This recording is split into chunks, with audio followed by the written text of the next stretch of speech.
శ్రీమాత్రే నమః. అమ్మవారి యొక్క 83వ నామం బ్రహ్మోపేంద్ర మహేంద్రాది దేవ సంస్థుత వైభవాయై నమః. బ్రహ్మోపేంద్ర మహేంద్రాదుల చేత స్తుతింపబడినది, స్తుతింపబడినటువంటి వైభవము కలిగినది అని ఈ నామానికి అర్థం. దేవకార్య నిమిత్తంగా అమ్మవారు త్రిదగ్నికొండంలో ఉద్భవించినటువంటి జగజ్జనని. ఎందుకు ఉద్భవించింది? దేవతల యొక్క కార్యక్రమాల నిమిత్తమే ఉద్భవించింది. అలా ఉద్భవించినటువంటి జగజ్జనని భండాసురుడిని, అతని యొక్క సైన్యాన్ని, వాళ్ళు ఉండేటటువంటి పట్టణంతో సహా నామరూపాలు లేకుండా దహించి వేయడం జరిగింది.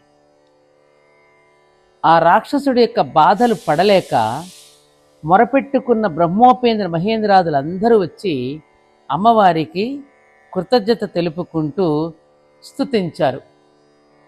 యా దేవీ సర్వభూతేషు శక్తి రూపేణ సంస్థిత, మాతృరూపేణ సంస్థిత, కాంతి రూపేణ సంస్థిత, భ్రాంతి రూపేణ సంస్థిత, ఏనన్నా జాతి రూపేణ సంస్థిత, లక్ష్మీ రూపేణ సంస్థిత, నిద్ర రూపేణ సంస్థిత, క్షుధా రూపేణ సంస్థిత ఇత్యాది. ఇంత అమ్మవారిని అమోఘంగా అద్భుతంగా అమ్మవారు స్తుతించారు. ఇక్కడ ఈ నామంతో ఒక ఘట్టం పూర్తయింది. ఆ రాక్షసులని సంహరించడంతో బ్రహ్మోపేంద్ర మహేంద్రాదులందరూ సంతసించి ఆమెను స్తుతించి పూలవర్షం కురిపించి ఆమెను కొనియాడి నమస్కారాలు చేయడంతో అక్కడికి యుద్ధం ముగిసింది.